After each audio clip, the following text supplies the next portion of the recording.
Hello there, and welcome to another one of these Lexical Lab 1-minute English videos. If you like this video, make sure you subscribe to our YouTube channel and check out our website www.lexicallab.com to find out more about our online courses.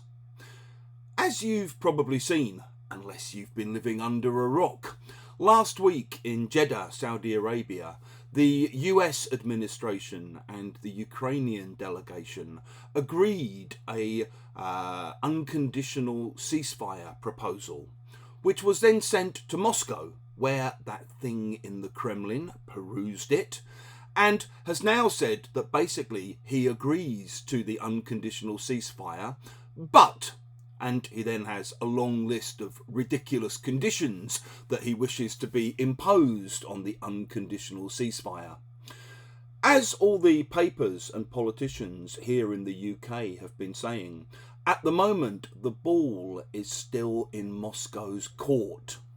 This is a tennis metaphor, and the idea is that you hit the ball over the net into the other person's part of the court, and it's up to them to decide how they're going to hit it back to you.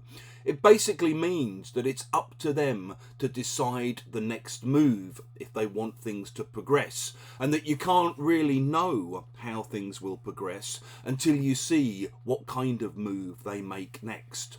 It's often used when talking about negotiations. So you might hear things like, look, we've made our terms and conditions crystal clear, so the ball is now firmly in your court. You know, we've said what we want from the deal. It's up to you to come back to us now. It's also used when you're kind of negotiating prices, for example.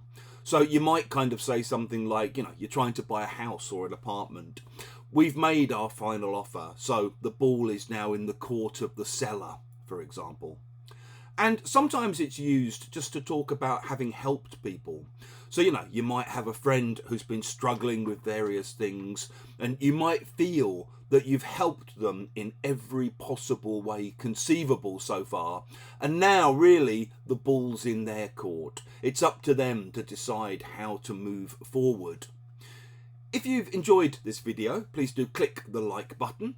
Please share it on social media with your friends, your students, your colleagues, and in the comments section below. We'd love to see examples of how you might use the ball is in someone's court.